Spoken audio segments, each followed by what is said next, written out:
পত্রটি manual, একটা পদত্যাগপত্র type হয়েছে, স্বাক্ষর হয়েছে। সেটি কেন ফাইলের মধ্যে গেল না, বা ফাইলের মধ্যে কেন খুঁজে পাওয়া গেল না, বা ধরুন সেটি শেখ হাসিনা দিয়েছে, সেটা ক্যান্টনমেন্টে গিয়েছে, সেটা বঙ্গভবনে গিয়েছে, এখন বঙ্গভবনের ফাইলের মধ্যে সেটা রাষ্ট্রপতি দেখছেন না, এবং সেইটা মানে পদত্যাগপত্র অ্যাকসেপ্টেড, রাষ্ট্রপতির যে অ্যাকসেপ্টেন্স, এই ধরনের কোনো ডকুমেন্ট নেই বলে রাষ্ট্রপতি বলেছেন। এই গেল একটা সমস্যা।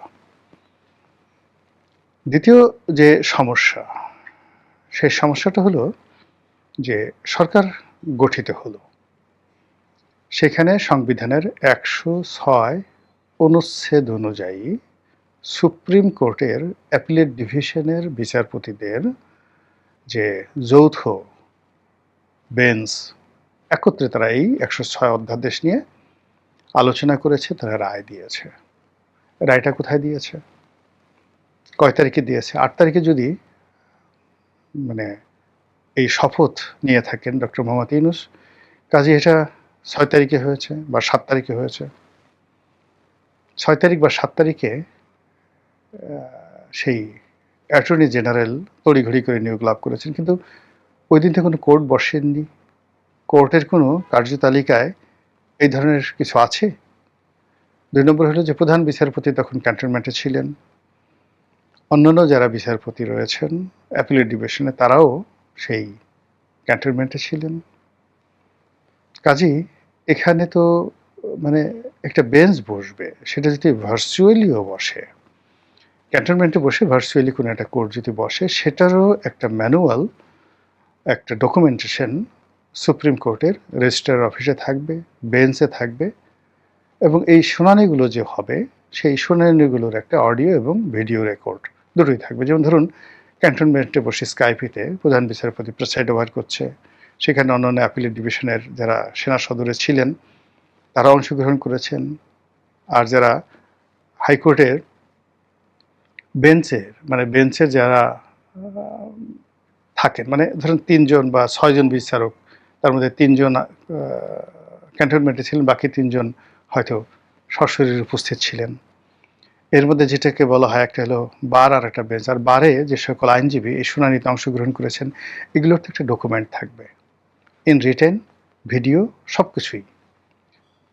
সেগুলো কি আছে আপনার কাছে? যদি থাকে, এখনো পর্যন্ত সেগুলো আমরা কেউ দেখিনি, এর কোনো ডকুমেন্টও কিন্তু খুঁজে পাওয়া যাচ্ছে না। তাহলে গেল পদত্যাগপত্র, দ্বিতীয়ত হলো ১০৬ অনুচ্ছেদ অনুযায়ী আলাপ আলোচনা। দেন যেটা ফরহাদ মাজহারা বলে আসছিলেন যে অবিলম্বে একটি বিপ্লবী সরকার গঠন করা হোক। সেই বিপ্লবী সরকার গঠন করার কোনো প্রক্রিয়া, কোনো ডিক্লারেশন, কোনো কাগজপত্র, কোনো কিছুই হয়নি। সংবিধান অনুযায়ী জনাব চুপ্পু সাহেব এই উপদেষ্টা মণ্ডলীর তিনি শপথ পড়িয়েছেন, আর সেই যে সংবিধান অনুযায়ী তিনি যে শপথ পাঠ করিয়েছেন, এটি বলা হচ্ছে যে সুপ্রিম কোর্টের সেই ১০৬ ধারার যে রেফারেন্স, সেই রেফারেন্স অনুযায়ী।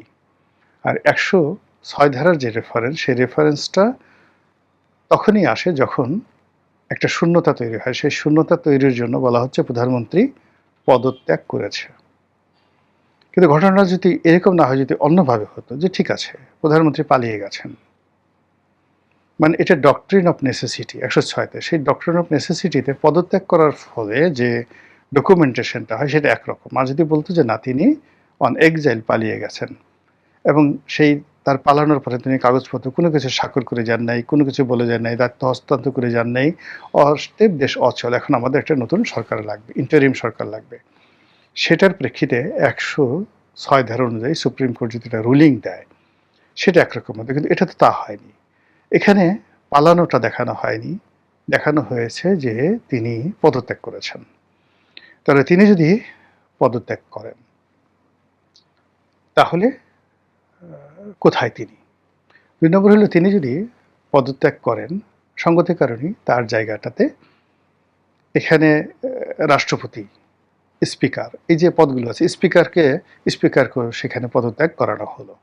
বলা হলে স্পিকারও পদত্যাগ করেছেন। পরে পরে পুরো জিনিসটি যখন স্পিকার পদত্যাগ করলো সেখানে ডেপুটি স্পিকার এসে যায়। তো ডেপুটি স্পিকার তিনিও কি পদত্যাগ করেছেন? সব মিলিয়ে সংসদ, সংসদের স্পিকার, ডেপুটি স্পিকার, ক্যাবিনেট, ক্যাবিনেটের মন্ত্রী, ক্যাবিনেটের সেই যে প্রধানমন্ত্রী এবং সংসদের যে পুরো মেম্বার অফ পার্লামেন্টের যে হাউস, সব মিলিয়ে একটা যে ধোঁয়াশা তৈরি হয়েছে এবং সেখানে যে অনিয়ম, সেখানে যে সন্দেহ, সেটা যে অবিশ্বাস, এই পুরো জিনিসগুলোকে কোনো অবস্থাতেই ধামাচাপা দেওয়া যাচ্ছে না, ছাই চাপা দেওয়া যাচ্ছে না। আমি যে বিএনপির শীর্ষ নেতার কথা বললাম, তিনি বলছিলেন যে আমার ওই অভিজ্ঞতা নিয়ে বলছে যে এখন যেভাবে সংবিধান আছে এবং গত ২ বছর ধরে যেভাবে সংবিধানের ধারাবাহিকতা রক্ষা করার কথা বলা হচ্ছে, ইলেকশন হয়েছে সংবিধান অনুযায়ী, ডক্টর মোহাম্মদ ইউনূস শপথ নিয়েছেন সংবিধান অনুযায়ী, তারেক রহমান সাহেব শপথ নিয়েছেন সংবিধান অনুযায়ী, সংবিধান সমুন্নত রাখার স্বার্থে, এবং এখনো পর্যন্ত সংবিধানের যে ধারাগুলো রয়েছে সেগুলো এখনো পর্যন্ত অ্যামেন্ডমেন্ট করা হয়নি। কাজেই শেখ হাসিনাকে উচ্ছেদ, সরকার বিরোধী যে কোনো তৎপরতা, সংবিধান অবমাননা করা, এগুলো করলে যে সকল বিধান, শাস্তির বিধান এই সংসদ, মানে বর্তমান সংসদ, তারা লিগ্যাল প্রসিডিউরে সংবিধানে সন্নিবেশিত করেছে, সেগুলোর কি হবে আগামী দিনগুলোতে? সেটা কি করে নিষ্পত্তি হবে? সেটা কি করে ধামাচাপা দেওয়া যাবে? এবং সেটা নিয়ে যখন আবার টান দেয়া হবে, সেই টানে কে কে জড়াবেন, কে কে রক্ষা পাবে, সেটা কিভাবে সামাল দেয়া যাবে? মূল ব্যাপার হলো যে রাজনীতি তো এই দিন নয়। আজ ১৭ বছর ধরে আওয়ামী লীগ যে চেষ্টা করেছে বিএনপির বিরুদ্ধে, ১৭ ঘন্টা লাগেনি এই জিনিসগুলো শেষ করে দিতে। যারা ২১ আগস্টের গ্রেনেড হামলায় ফাঁসিতে যাদের মৃত্যু হবে, ১০টা অস্ত্র চোরাচালান মামলায় যারা ফাঁসিতে ঝুলবেন, যুদ্ধাপরাধীদের বিচারে যাদের জন্য ফাঁসির কাষ্ঠ রেডি করা ছিল, শুধু গলায় রশিটা পরানো হবে, সেই সমস্ত মানুষ এখন মন্ত্রী, এমপি, ক্ষমতাধর ব্যক্তি এবং দেশ চালাচ্ছে। তো এই যদি হয় এখনকার অবস্থা, তাহলে আগামী ১৭ বছর পরে বা ১৫ বছর পরে কি হতে পারে বাংলাদেশে? এটা নিয়েই কিন্তু সেই যে বিএনপির যারা শীর্ষ নেতার কথা বললাম, তিনি আলোচনা করছিলেন যে এই বিষয়গুলো কি আপনার কি মনে হয় না যে জনমত তৈরি করা দরকার, এই বিষয়গুলোর আইনগত একটা নিষ্পত্তি করা দরকার, এগুলো ধামাচাপা দেওয়া প্রয়োজন পড়বে না, এগুলো ধামাচাপা দেওয়ার দরকার নাই, এগুলোকে মোকাবেলা করতে হবে।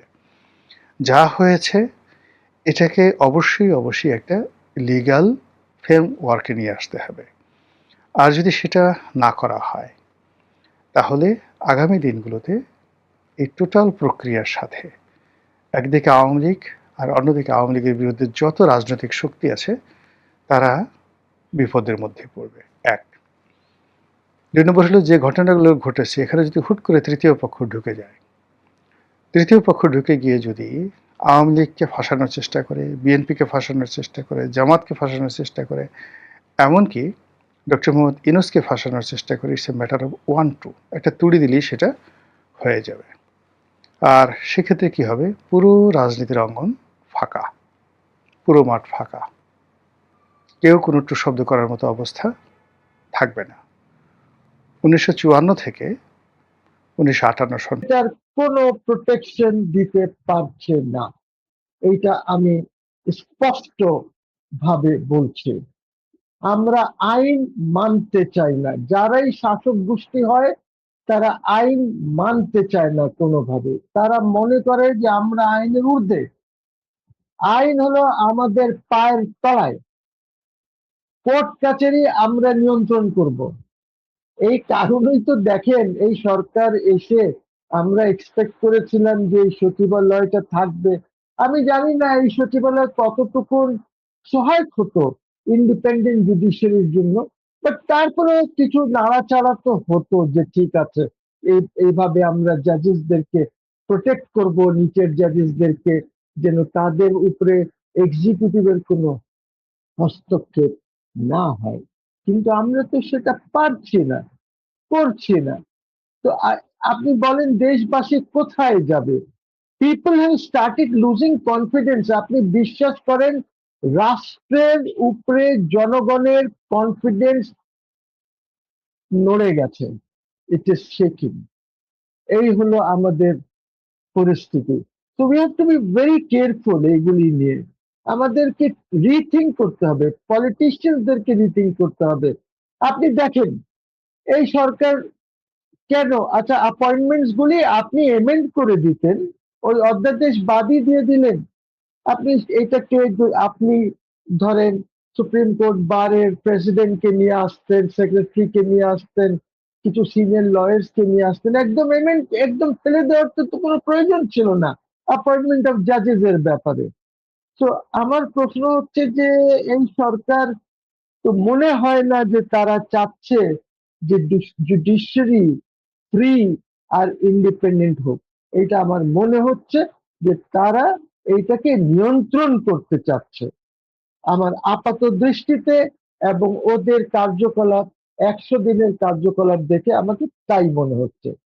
এই তো গেল আপনার জেল, জুডিশিয়ারি, বেল হলে, বেল দেখেন আপনার বেল হচ্ছে, বেল হলে কেন আপনি যাবেন অ্যাপেলেট ডিভিশন চেম্বার জাজে স্টে করতে?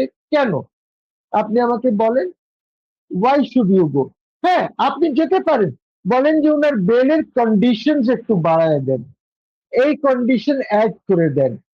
কিন্তু একটা লোকের লিবার্টি ফ্রিডম যেটা হাইকোর্ট, যে যার দায়িত্ব, অ্যাপেলেট ডিভিশনের দায়িত্ব না, দায়িত্ব হচ্ছে হাইকোর্ট ডিভিশনের। বুঝি, আমরা তো আজ পর্যন্ত এইটাই বুঝতে পারলাম না যে হাইকোর্ট ডিভিশন যে কত শক্তিশালী। Plenary powers of the supreme court কিন্তু হাইকোর্টের কাছে, not with the appellate division. এইগুলি আরেক সময় হয়তো আমরা বিস্তারিত আলাপ করতে পারবো, আর এইগুলি নিয়ে হয়তো ডিসকাস করতে পারবো। তো এই জিনিসটা বুঝতে হবে। আপনার আরেকটি প্রশ্ন ছিল এই জেল আর এইগুলি বাদে, কি ছিল যেন আরেকটা আপনি জানতে চেয়েছিলেন? আমি আমি ভিন্ন একটা প্রসঙ্গ তুলেছিলাম যে এই যে জুলাই মৃত সংখ্যা, এটা নিয়ে স্যার যে ঘটনাগুলো ঘটেছে, বাংলাদেশে যে ঘটনাগুলো ঘটেছে, ইউনূস সরকার 836 জনের একটা তালিকা করে দিয়ে গেছে, এবং ওটার মধ্যে অনেক ভুয়া পাওয়া গেছে। আবার ওর মধ্যে সাধারণ মৃত্যু যা হয়েছে বাংলাদেশে ওই সময়, সেগুলো ঢুকে গিয়েছিল। আবার স্নাইপার রাইফেলের কথা উঠেছে, তাহলে কি স্নাইপার রাইফেলে যারা মারা গেছে তারা ওই 836 জনের মধ্যে আছে? পুলিশ মারা গেছে। আমি রাইট রাইট আমি একটা কথা আপনাকে স্পষ্ট ভাবে এবং আপনার মাধ্যমে দেশবাসীকে বলতে চাই। সেটা হলো যে এই যে ভলকার টার্ককে দিয়ে যে একটি রিপোর্ট করিয়েছে, এইটা হলো একটা fraud. Volker Turk himself is a fraud, just as Yunus is a fraud, ভলকারও একজন ফ্রড ব্যক্তি। বুঝি কেন বললাম এই কথাটি? এই কথাটি এই কারণে বললাম যে যদি ইউনুসের মধ্যে সিনসিয়ারিটি থাকতো, একটি এরকম প্রতিবেদন যে কত লোক মারা গেছে বা একটি ইনভেস্টিগেশন বা ইনকোয়ারি ইউএন কে দিয়ে করাতে, he should have written to the secretary general. Secretary general বলে দিতেন যে আচ্ছা আমি এই দুইজনকে দিলাম এই কাজ করার জন্য। Why does he go to Volker directly? সে তো ইউএন হিউম্যান রাইটস কমিশনের চেয়ে ওর কাছে গেছে বিকজ ব্যক্তিগত খাতির আছে। এই যে ইউনুসকে আমি যে ফ্রড স্কাউন্ড্রেল এই কথা বলি, এই কারণেই বলি যে সে তার বন্ধুর কাছে গিয়েছে এবং বন্ধুকে বলেছে যে তুমি এই ধরনের একটি রিপোর্ট বানিয়ে দাও। বন্ধু বানিয়ে দিয়েছে, বন্ধু তার ইনফ্লুয়েন্স ইউজ করে বানিয়ে দিয়েছে। So that report is totally bogus. That report is totally bogus. এই রিপোর্টটি যেটা ওয়ালকার টার্কের এরা বানিয়েছে, এইটাকে বানানো হয়েছে ইউনুসের কথায়, I even don't know, maybe Yunus might have paid him money. They're corrupt. আপনাকে বুঝতে হবে, আপনি এদেরকে তুলসী পাতা ধোয়া মনে করবেন না। অনেক ইন্টারন্যাশনাল সিভিল সার্ভেন্টস আছে, they're corrupt, thoroughly corrupt. So I'm telling you যে এই রিপোর্টটি বানানো হয়েছে ইউনুসের খাতিরে। না হলে যদি আমি থাকতাম, ইভেন এই গভর্নমেন্ট থাকতো, তারা ইউএন সেক্রেটারি জেনারেলকে রিকোয়েস্ট করবে যে আমার দেশে এরকম একটা আছে, তারা একজন দুইজন যাকে ইচ্ছা তারা ওদের মাধ্যমে এখানে লোক পাঠিয়ে প্রপার ইনভেস্টিগেশন করে, ফরেন্সিকের লোক থাকবে ওর মধ্যে, তারা ইনভেস্টিগেট করে রিপোর্ট দেবে। তো দ্যাটস এ ফালতু রিপোর্ট টোটালি। এখন আমি আজকে বা গতকালকেও দেখলাম একটা ছেলে যার নাম আছে যে সে মারা গেছে ওই জুলাই, সে বলছে না না আমি তো জীবিত আছি, আমি বহাল তবিয়তে জীবিত আছি। ইউসি, তো কোয়েশ্চেন ইজ, এই 1450 জন মারা যায় নাই, এটা ওরকমই হয়েছে যেরকম হেফাজতের সময় আপনার অধিকার একটি ফলস রিপোর্ট দিয়েছে, দিয়ে বলেছে যে এইখানে জেনোসাইড হয়েছে অধিকারের শুভ্র, and Subro was rewarded for it. When there was a change in government, Subro was rewarded for it. So এই জিনিসগুলি করানো হয়, এইটার জন্য তারা টাকা পয়সা পায়। যেটা so আমাদের এনজিও গুলির, আমাদের সিভিল সোসাইটির role is not up to the mark. They are all, most of them are all corrupt, totally corrupt. কাজে আমাদেরকে এই জিনিসগুলি, আমি আশা করব এই সরকার যদি পারে করবে, যদি না পারে তাহলে হয়তো সমাধান সরকার এই সব এনজিওসদের এদেরকে ইনভেস্টিগেট করতে হবে, ইউনিভার্সিটি প্রফেসরদেরকে ইনভেস্টিগেট করতে হবে। ওরা পড়াশোনা করায় না, ওরা খালি কনসালটেন্সি করে। To see this lot to be done. একটা এমন সরকার যদি আসে দেশে, তাহলে এই জিনিসগুলি ঠিক করে তারা করতে পারবে। নাহলে আপাত দৃষ্টিতে এবং এই সরকারের কাছেও আমি এখন এই সরকারের বিরুদ্ধে কোনো কথা বলবো না বা বলতে চাই না 100 ডেজ, তবে যা দেখছি সেটাতে তো বোঝা যায় যে কি হচ্ছে। আমরা লয়ার্সরা যখন কোর্টে আর্গুমেন্টস করি, সাবমিশনস করি, তখন তো আমরা বুঝতে পারি যে জজ সাহেবরা কোন দিকে যেতে পারে, কি হতে পারে। তো আমাদের ওই একটা ইয়ে আছে বোঝার। এই গভর্নমেন্ট খুব ঠিক করে যে কাজ করছে তা না, so I don't expect much. আর ওই ইউএন এর রিপোর্ট, এইটাকে আমি টোটালি উড়িয়ে দিচ্ছি, দিস ইজ টোটালি বোগাস এবং কোনোভাবেই এটা গ্রহণযোগ্য না। আর আজ পর্যন্ত কোন সরকার 1450 কত লোকের কথা তারা বলে, এটা অধিকারের মতন যে শাপলা চত্বরের মতন একটা রেট ফিগার তারা দিয়ে দিয়েছে। ইয়েস, শাপলা চত্বরে মারা গেছে, কিন্তু ক্লেম করেছে হেফাজত, নাম দিয়েছে 2, 4, 5, 10 জন, কারণ জেনোসাইড তো হয় নাই অধিকার যেরকম বলেছে। তো এইখানেও ইটস নট লাইক দ্যাট। আর পুলিশের লোক মারা গেছে, পুলিশের জন্য একটা কমিশন করে নাই যে কোথায় মারা গেল, কারা মারলো, বিকজ যারাই এই কাণ্ডগুলি ঘটিয়েছে আমার মনে হয় they should be brought to justice. ওদেরকে তো আইনের আওতায় আনা দরকার। এই যে আমার রেলওয়ে স্টেশন আপনি যে পুড়িয়ে দিচ্ছেন, লোক মারছেন, পুলিশ মারছেন, ঝুলিয়ে দিচ্ছেন, বিটিভি ভাঙচুর করছেন, নানান ধরনের যে আগুন দেওয়া এই যে কাণ্ড হয়েছে, এই দিস মাস্ট বি ইনকোয়ার্ড। অ্যাটলিস্ট আপনি শাস্তি দেন বা না দেন, কিন্তু অ্যাটলিস্ট জনগণের রাষ্ট্র, এটা জনগণের জানার অধিকার আছে যে অ্যাকচুয়ালি কি হয়েছে, মেট্রো রেলে কে আগুন দিয়েছে, অ্যাকচুয়ালি বিটিভিতে কে আগুন দিয়েছে, অ্যাকচুয়ালি পুলিশকে মেরে কে ঝুলিয়ে দিয়েছে, কয়টা পুলিশ স্টেশন লুট হয়েছে, কত আর্মস লুট হয়েছে। এই জিনিসগুলি তো আমাদেরকে জনগণকে তো জানতে হবে, মালিক তো জনগণ। আপনারা তো জানাতে চাচ্ছেন না, কোনো ধরনের পদক্ষেপ নিচ্ছেন না এগুলি ইনভেস্টিগেট করে। এবং আমি বরঞ্চ একটা ডিমান্ডই করব যে এই সরকার এর উচিত হবে to write to the secretary general UN এবং ওনাকে বলা যে আপনার এই ইনকোয়ারি গুলি আমরা করতে চাই, এটার জন্য আপনি experts, forensic experts, investigative experts, যারা আইনের এক্সপার্টস, ওদেরকে এখানে দিয়ে একটা কমিশন করেন, ওর মধ্যে আমাদের বাংলাদেশের এক্সপার্টসদেরকেও সেখানে নিয়ে নেন। তাহলে কি আপনি জানতে পারবেন।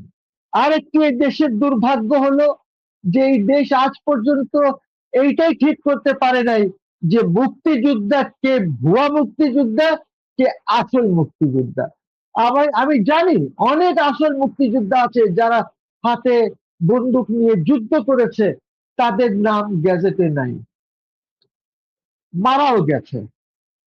তো এই যে আপনি করেছেন ভুয়া, এত ভুয়া মুক্তিযোদ্ধার গ্যাজেট, এইগুলি দয়া করে অ্যাটলিস্ট এই গভর্নমেন্ট তো করতে পারে, একটা ইনভেস্টিগেট করে আবার থেকে একটা প্রপার আপনার সূচি রেডি করা। এটা তো এমন কিছু না। তো আমার আমার ব্যক্তিগত ধারণা হচ্ছে যে গভর্নমেন্টকে এই জিনিসগুলি দেখতে হবে।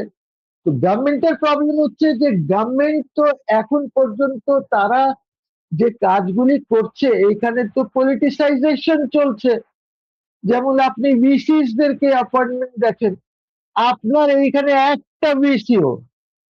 একটা বিষয় লেকচারার হতে পারবে না বিদেশে কোনো ইউনিভার্সিটিতে। আমাদের south Asian university, Bangkok, Malaysia, Singapore, কোথাও তারা হতে পারবে না। ইভেন আর্মির যে ইউনিভার্সিটি আছে সেখানেও নেবে না। আমি মেজর জেনারেল করিম সাহেব একটা যেটা ইয়ে করেন, আপনি ask him, lieutenant general, I am sorry, lieutenant general Karim Saheb, you ask him, ওদের বলেন সিভি দিতে, he is going to reject them, because ওদের ওই লেভেলটা নাই, ওই লেভেল নাই। এইসব করা উচিত না। আমরা আমাদের এডুকেশনাল ইনস্টিটিউশন গুলি কত ধ্বংস করব বলেন দেখি। একসময় একটা ওয়ার্ল্ড ক্লাস ইনস্টিটিউশন ছিল ঢাকা ইউনিভার্সিটি। আমি even even for that matter Rajshahi university was very good. ওর যে বিসিস টিসিস ছিল, সাংঘাতিক শিক্ষিত লোকজন ছিল বিসিস। তো আমার কথা হচ্ছে যে দেখেন, দেশকে ধ্বংস করবেন না নিজের দলের জন্য বা নিজের জন্য বা ক্ষমতায় থাকার জন্য বা ক্ষমতা উপভোগ করার জন্য। দেশকে নষ্ট করবেন না, দেশকে এইভাবে চালান যেমন একটি দেশ চলার কথা বা চলা উচিত। সো আমি ব্যক্তিগতভাবে মনে করি যে এখন এই এই এই যে এই সরকারটা আপাত দৃষ্টিতে মনে হচ্ছে যে এই সরকার is an extension of the Yunus government. এই দেখেন ইউনুস সাহেব গেলেন খলিলুর রহমানের জন্য ক্যাম্পেইন করার জন্য, he went to turkey, he went to, এখন ফ্রান্সে আছেন, উনি মিটিংও কল করেছেন, আজকে বোধহয় হয়ে গেছে মিটিং। সো এই যে উনি যে ক্যাম্পেইনে নেমেছেন, চার্টার্ড প্লেনে গেছেন, চার্টার্ড প্লেনে, Yunus goes on a chartered plane 11-12 জন নিয়ে। কে টাকা দিচ্ছে? ইউনুস সাহেব দিচ্ছেন? দিলে ভালো কথা, উনি একটা না, উনি সাথে 4টা প্লেন নিয়ে যাক না, কোনো অসুবিধা নেই। But if the government is paying, it's so unfortunate. It's so unfortunate because আপনার খলিলুর রহমানকে আপনাকে বানাতে হবে ইউএনজি এর প্রেসিডেন্ট। আচ্ছা বানান, আপনাকে ওআইসি তো কমিটি করে দিয়েছে। এই ওআইসি রা ব্লক অফ কত 52-53 কান্ট্রিজ, এই ভোটস তো আপনি পেয়ে গেলেন। কিছু পাকিস্তানিজদের ভোটস আপনি পেয়ে যাবেন, পাকিস্তান ব্লক যারা আছে বা ওরা।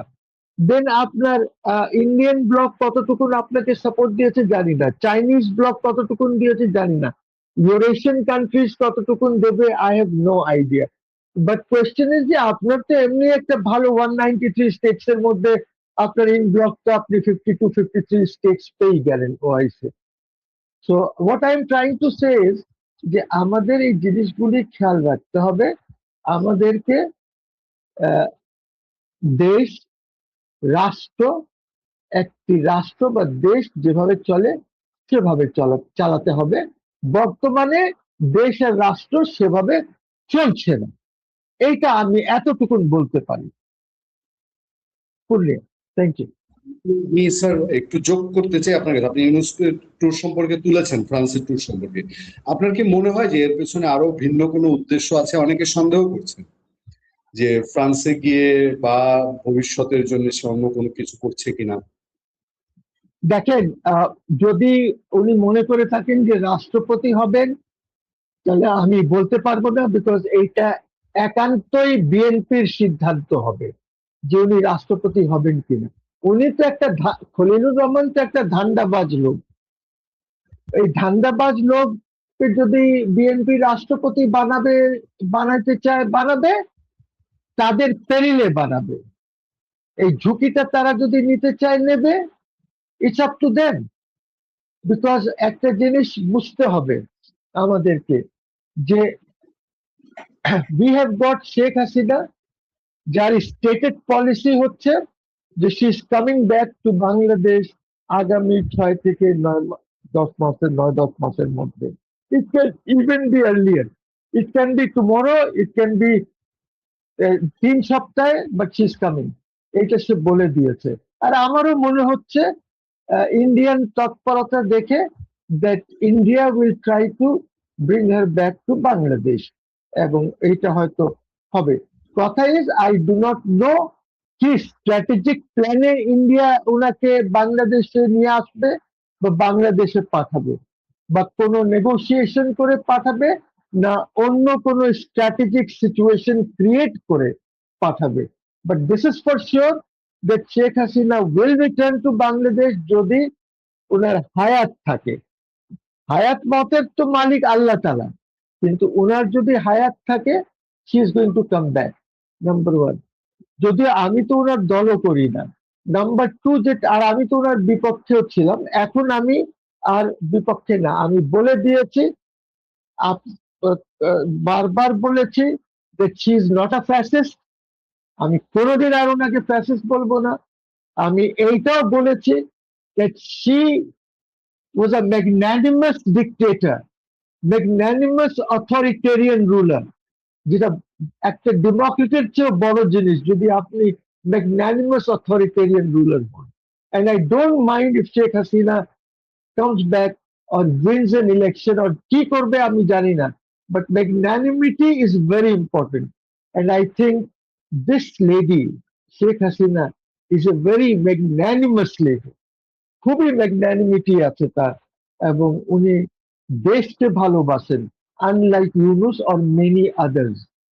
ওনার দেশের প্রতি, দেশের জনগণের প্রতি ওনার একটি ভালোবাসা আছে, মায়া আছে, and she is one who wants to protect the sovereignty and independence of this country as opposed to many, as opposed to many।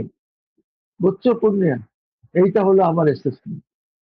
Sir, আমি আরেকটা ভিন্ন প্রসঙ্গ দিয়ে শেষ করতে চাই। বাংলাদেশের রাষ্ট্রপতি মোহাম্মদ শাহাবুদ্দিন, ওনাকে নিয়ে কেন যেন আলাপ শেষ হচ্ছে না। কেন ঈদের জামাতে রাষ্ট্রপতি প্রধানমন্ত্রী পাশাপাশি দাঁড়ালেন না, এই নিয়ে সোশ্যাল মিডিয়ায় তোলপাড়। আপনার কি মনে হয়, ভিন্ন কোনো ইঙ্গিত? না, আমার কোনো ভিন্ন ইঙ্গিত মনে হচ্ছে না। দুইটা জিনিস বলি। 1 নম্বর হচ্ছে যে ঈদগাহ যে জায়গাটা, এইটা তো হাইকোর্টের জায়গা, ওকে, কিন্তু ঈদগাহের জন্য it goes under the south city corporation, ওদের নিয়ন্ত্রণে যায়। ওরা এই যে সব উপরে তিরপাল দেওয়া, এইগুলি তারা করে। এইখানে নাম্বার 1 জিনিস হচ্ছে যে যিনি আজকে অ্যাডমিনিস্ট্রেটর আছেন, ওনাকে রাষ্ট্রপতিকে রিসিভ করা উচিত ছিল ওইখানে, বিকজ এটা ওনার এলাকা এই মুহূর্তে ঈদগাহ পারপাসে। হি ওয়াজ নট দেয়ার। আর যেখানে রাষ্ট্রপতি ওই ওনার পাশে বসেন নাই, এইখানে একটা জিনিস আছে যে দেখেন, রাষ্ট্রপতি যদি দাঁড়িয়ে নামাজ পড়তেন তাহলে হয়তো এইটা এত সমস্যা হতো না। কিন্তু যেহেতু রাষ্ট্রপতি চেয়ারে বসে নামাজ পড়ছেন আর ওনার পাশে প্রাইম মিনিস্টার, উনি মোটামুটি ওনার পায়ের কাছে যাচ্ছেন সিজদা করার সময় বা ইসের সময়, এইটা একটু খারাপও দেখায়। বুঝছি, এইটা আমরা মসজিদেও দেখেন কি করি, নর্মালি একটা সাইডে দিয়ে রাখি যারা চেয়ারে বসে নামাজ পড়বেন। বুঝছি, তো এইটার মধ্যে আমি তেমন কিছু দেখি না। বিকজ আমি দেখেছি that the prime minister is very respectful of the president, and why not? He is the number one victim. Sir সবশেষ আরেকটা ভিন্ন প্রসঙ্গ দিই। বাংলাদেশে সবকিছুই হয়, এক একটা সরকার আসে দুর্নীতির বিরুদ্ধে কথা বলে, দুর্নীতির বিরুদ্ধে অনেক কিছু কথা বলে। আপনি দেখেছেন ইউনূস সরকারের সময় ছোট ছোট ছাত্ররা তারা কি পরিমাণ অনিয়ম দুর্নীতিতে অভিযুক্ত হয়েছে। নতুন সরকার এসছে, 100 দিন পার হয়েছে, দুর্নীতির বিরুদ্ধে সংগ্রাম আপনি কতটা আশাবাদী বা আপনি মনে করছেন যে আমাদের দেশে তো অন্যতম বড় বড় প্রবলেম হলো দুর্নীতি, আপনি কি আশাবাদী? দুর্নীতি হবে না, নট এট অল। আপনি যদি মনে করেন যে দুর্নীতি এই দেশ থেকে শেষ হয়ে যাবে, হবে না। কোনো দেশেই দুর্নীতি শেষ হয় না, কোনো দেশে, প্রত্যেকটা দেশে আপনি দেখবেন যে দুর্নীতি আছে। 10% লোক হবে বাংলাদেশের, সর্বোচ্চ 10% লোক হবে বাংলাদেশের যারা ফেসবুক মোটামুটি বুঝে, চালায়, লিখে। বাকি 90%-এরও ফেসবুক আছে। আসলে কি তারা কি ফেসবুক দেখে? তোমার কি মনে হয় ফেসবুক দেখে কেউ? তোমার একটা জিনিস দেখাইলে তো তুমি বুঝা যাবে এখনই। এই যে ধরো এই ফেসবুক আইতেছে, ঠিক আছে না, এই যে ফেসবুক চলতেছে এখন, তুমি এই ফেসবুকে আমার কাছে যত বন্ধু বান্ধব আছে আমার ম্যাক্সিমাম আমি দেখে দেখে নিছি কার কার প্রোফাইলে শেখ হাসিনার ছবি আছে, আওয়ামী লীগের পক্ষে কথা বলো, অন্তত 10টা ওয়ার্ড হইলেও লিখলে তাদেরকে আমরা কোনো একটাতে লাইক দিছি, কোনো একটা শুধু ঘুরে ফিরে এদের গুলোও আসে। দেখা যায় যে ফ্রেন্ড রিকোয়েস্ট তোমার প্রতিদিন অন্তত তুমি কয়েকশো ফ্রেন্ড রিকোয়েস্ট পাবা, যারা হয়তো 20 জন ফ্রেন্ড আছে, 30 জন ফ্রেন্ড আছে, একদম নতুন নতুন আইডি খুলছে, তোমারে পাঠায়। তো তুমি হয়তো দেখে অ্যাকসেপ্ট করলে করলা, না করলে নাই। হে হয়তো একটা শেখ হাসিনার একটা ছবি দিছে বা একটা মিছিলের ছবি দিছে, তুমি একটা লাইক দিছো, পরের দিন হে এটা দিলে এটা, বা ওই ধরনের আরো যা যা আছে অ্যালগোরিদম তোমার ওইটাই শো করতে থাকবে, তোমাকে ওইটা শো করবে। আমি যেটাকে লাইক দিব সেটা আমার ফ্যান ফলোয়ার যারা আছে সবাই ওইটা দেখবে, ঠিক আছে না? তো এইভাবে দেখার কারণ হচ্ছে যে অ্যালগোরিদমে তুমি যা চাও তা। তোমার সবচেয়ে মজার একটা কাহিনী বলি। আমি বাংলাদেশে গেলাম 2020 সালে, মানে কোভিড এর পর পর। এখন যাওয়ার পর আমার বাসায় তো কেউ নাই, তা আব্বা আছে, একটা কাজের মহিলা আছে, আর বোনরা আসে যায়, দারোয়ান আছে। এখন আমি বাসার যেইখানেই যাই আমি খালি টিকটক দেখি। ওকে, আমার ফেসবুকে টিকটক আসতেছে। আরে খাইছে টিকটক আসছে, কাহিনী কি? আমি তো টিকটক জীবনে দেখি নাই, এই টিকটক আসে কেন? পরে উদ্ধার করলে রাতের 3টা বাজে ওইটাও শুনি যে টিকটকে গান চলে, আমার কাজের মহিলা দেখে। নিচে গেলে আমার দারোয়ানও টিকটক দেখে। ওয়াইফাই তো একটাই, ওই এক ওয়াইফাই এর কারণে আমরা সবাই কি দেখতেছি এখন, খুললেই 70% টিকটক আহে, অন্য আর কিছু আহে না। কাহিনীটা এইটাই হচ্ছে যে সবচেয়ে বুঝার, যে তুমি কি দেখতে চাও বা তুমি কি দেখবা। তুমি কোনো এক জায়গায় তুমি একদম ইচ্ছা করে আজকে তুমি টিকটক বাদ দাও, তুমি টিকটক দেখো না ভদ্রলোক, তুমি আজকে খুঁজা খুঁজা যে কোনো 5টা নিউজ, 5টা পত্রিকার নিউজ গুলো আসে না তোমার ফেসবুকে, ওই ধরনের 5টা নিউজে তুমি লাইক দাও, নিউজ কোম্পানির পেজে লাইক দিবা 5টা নিউজ, যে কোনো 5টা নিউজ দিয়া তুমি আধা ঘন্টা চুপ থাকো। এরপরে তুমি ফেসবুক রিফ্রেশ করে আবার খুলে স্ক্রল করো, তো তোমার এখানে গত 6 মাস আগের নিউজ সহ আজকের নিউজ পর্যন্ত সব সয়লাভ হয়ে যাবে। এরপরে তুমি আর কিছু দেখবা না অন্তত পক্ষে 2-4 ঘন্টা, যতক্ষণ পর্যন্ত তুমি না অন্য কোনো কিছুতে আবার লাইক না দিবা।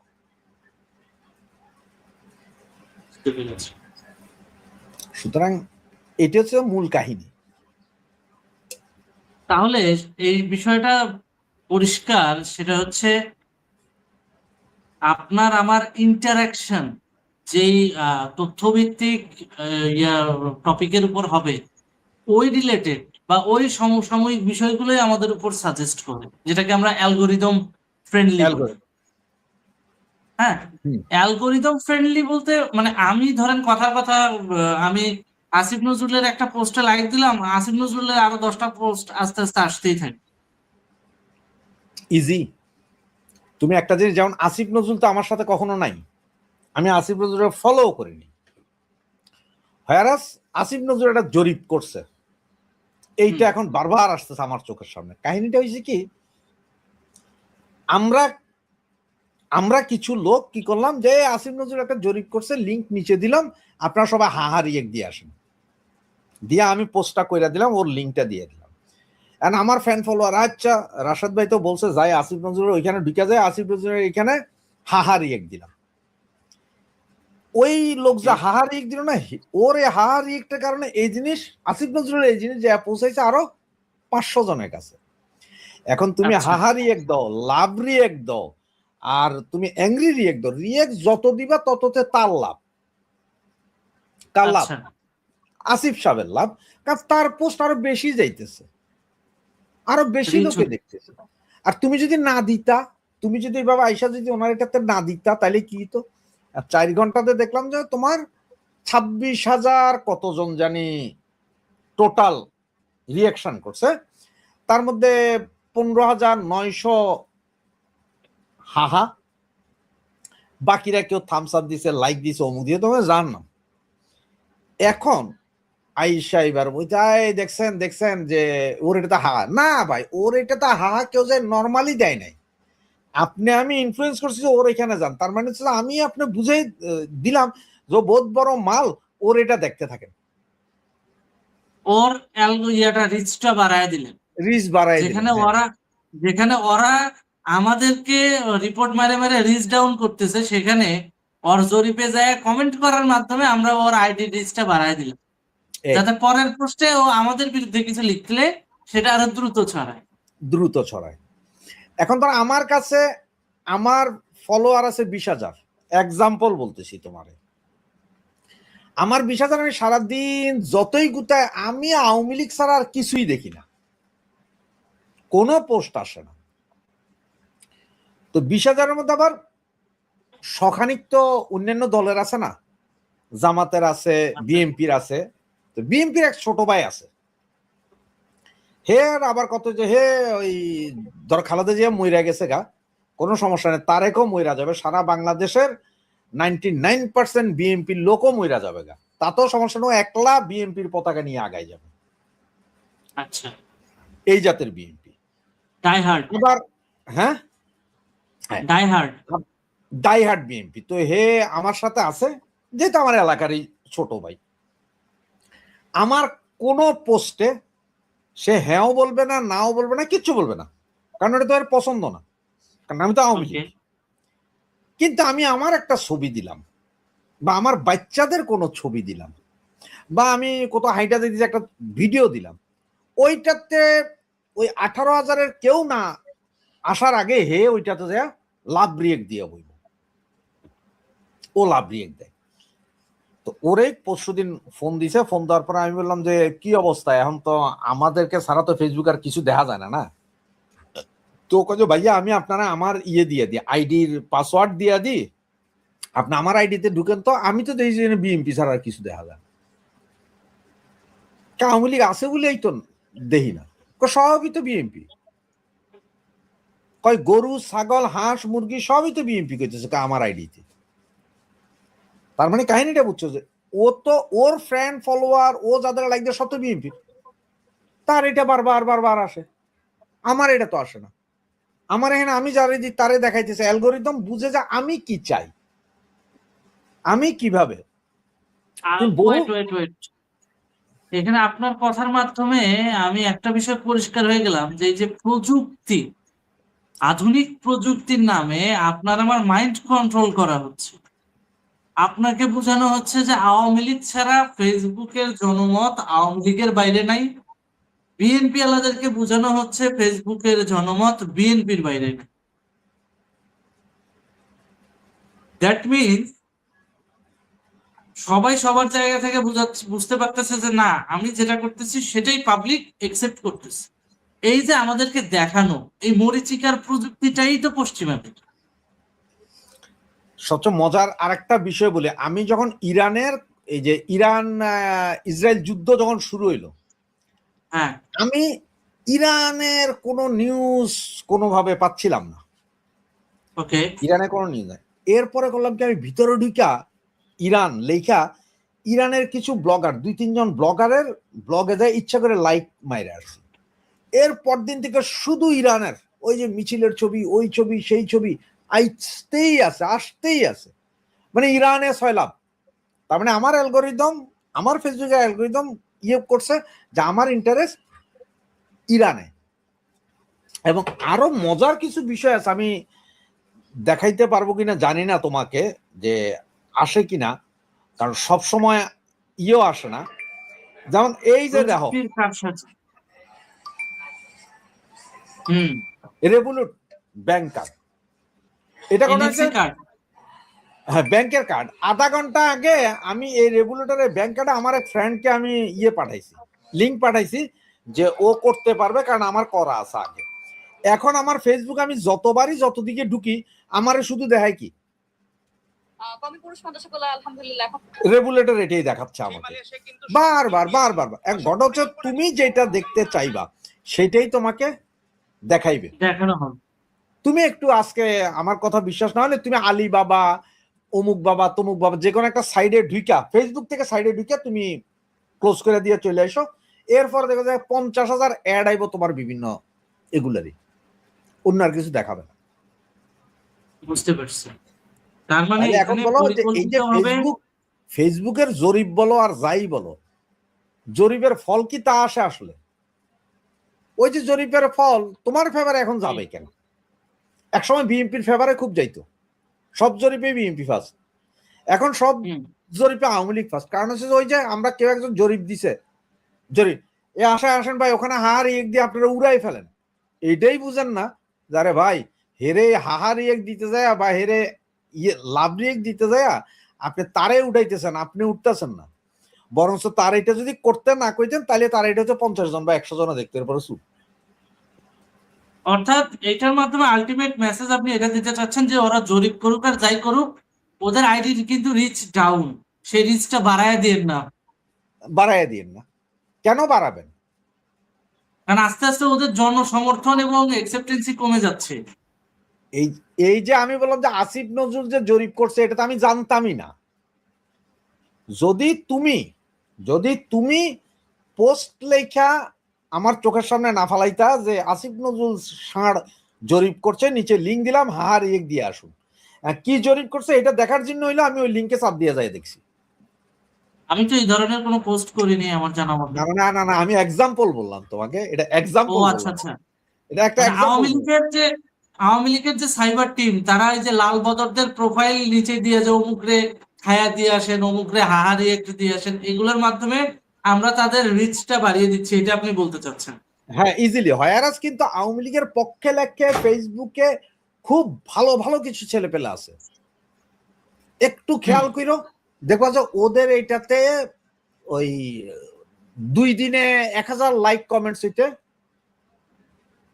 কষ্ট হয়ে যায়, ওদের বুক পিট মাটিতে ঠেকে যায়, ওগুলাকেও পড়বে না, ওগুলাকেও লেখে না।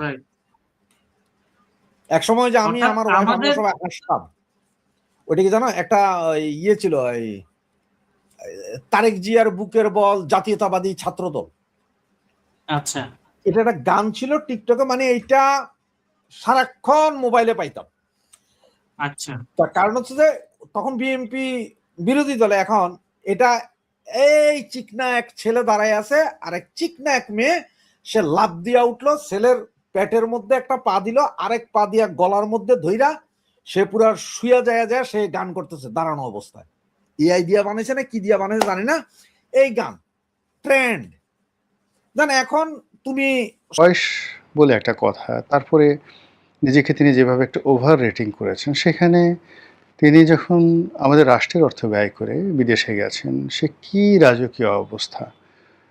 প্রতিদিন যে হোটেলে থেকেছেন এক এক রাতে, তার শুধুমাত্র তার যে ব্যক্তিগত রুম সেটির ভাড়া ছিল 40 লাখ টাকা। তো তার তো অভাব নেই, তিনি ইচ্ছা করলে একটা মার্সিডিজ বেঞ্জ গাড়ি বা একটা রোলস রয়েস গাড়ি কিংবা আরও যে সকল দামি গাড়িগুলো রয়েছে, সেই গাড়িগুলো ড্রাইভার সহ ভাড়া করতে পারতেন, নিজের টাকা দিয়ে ফ্রান্সের সেই রিস কার্লটন হোটেলে তিনি থাকতে পারতেন এবং ওখানে তাকে প্রোটোকল দেওয়ার জন্য, শুধু ওখানে নয় সারা দুনিয়াতে যারা ধনী ব্যক্তি তারা যদি চায় যে তাদেরকে প্রোটোকল দেওয়ার জন্য 100 জন 200 জন সেনাবাহিনীর সদস্য, ওখানে অনেক private army, private police, private security guard সবকিছু সেখানে অ্যাভেলেবল পশ্চিমা দুনিয়াতে। তো তিনি যদি চাইতেন যে বাংলাদেশে তিনি যেভাবে ভিভিআইপি প্রোটোকল পাচ্ছেন, এসএসএফ এর প্রোটোকল পাচ্ছেন, ওটা তার নিজের পকেটের পয়সা খরচ করে তিনি যদি ফ্রান্সে ওইরকম একটা প্রোটোকল নিতে চাইতেন, এটা তার জন্য ওয়ান টুর বিষয়। তো তিনি সেটা কেন করেননি? আর বাঁচবেনই বা কয়দিন? তার এত টাকা দিয়ে কী হবে? তিনি যেহেতু বাংলাদেশে একটা ল্যাভিশ জীবনযাপন করছেন, সেই জীবনযাপনের সঙ্গে, যেমন তিনি যে বিল্ডিংয়ে থাকেন, গ্রামীণ ব্যাংক ভবন বা গ্রামীণ সেন্টার বা ইনোস সেন্টার, এগুলো সব শত কোটি টাকার ভবন। এখন শত কোটি টাকার ভবনের মধ্যে থেকে তিনি এসি লাগাচ্ছেন না, বলছেন যে আমি খুব দিনহীন জীবনযাপন করি, আমি এসির মধ্যে থাকি না। আবার তিনি গ্রামীণ চেকের পাঞ্জাবি পরছেন, সাধারণ কেশ পরছেন, বলছেন যে আমি এরকম ফুটানি পছন্দ করি না। আরে বাবা, আপনি যদি ফুটানি পছন্দ না করেন তাহলে এক রাতের ভাড়া 40 লাখ টাকা, সেই টাকা খরচ করে, রাষ্ট্রের টাকা খরচ করে আপনি থাকলেন কি করে সেখানে? আপনার কি একবার একটু বুক কাঁপলো না? তো ভালো কথা, আপনি এখন নিজের টাকা খরচ করে থাকেন। তো এইভাবে তার যারা সমালোচক তারা কিন্তু বলার চেষ্টা করছেন। অন্যদিকে তিনি যে সকল জায়গাতে বৈঠকে গেছেন বা যাদের সাথে বৈঠক করেছেন, এখানে ফ্রান্সের একজন মন্ত্রী বা দুজন মন্ত্রী, তাদের সঙ্গে কি একটা বৈঠক তিনি করেছেন, 20-25 জন লোক, তারপর তিনি সেখানে দাঁড়িয়ে দাঁড়িয়ে বক্তব্য দিয়েছেন, লোকজন শুনেছে। আবার এগুলো তার যে ফেসবুক পেজ আছে, ইউনুস সেন্টারের ফেসবুক পেজ আছে, সেখান থেকে আবার তিনি প্রচার করছেন। এই যে একটা প্রচার প্রোপাগান্ডা পছন্দ করা মানুষ, সারা দুনিয়া ঘুরে বেড়ানো মানুষ, সেই মানুষটি আবার প্যারিসের যে মেয়র তার সঙ্গে দেখা করেছেন। তো সেই ছবিটা আমি দেখলাম, আমার কাছে মনে হলো যে এরকমভাবে অপমানিত হয়ে কারোর সঙ্গে দেখা করাটা না করাটাই সবচেয়ে উত্তম কাজ।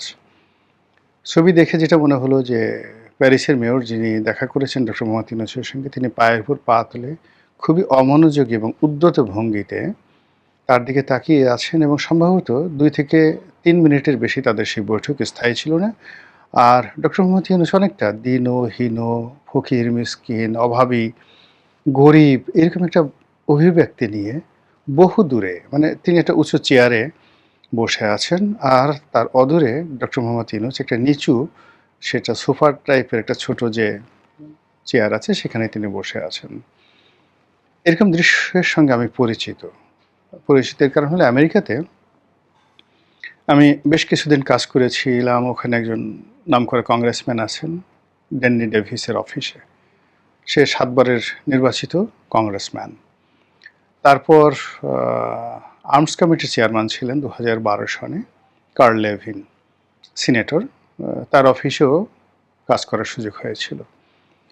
তো সেই সুবাদে শিকাগোর মেয়র, এই যে শিকাগো ডাউনটাউনের কংগ্রেসম্যান, এরপর মিশিগানের যে সিনেটর, এদের সঙ্গে কাজ করার ফলে ওখানকার যারা রাজপুরুষ আছেন বা রাজনীতিবিদ আছেন তারা কতটা উদ্যত হন, অহংকারী হন, এটা নিজের চোখে দেখার সুযোগ হয়েছে।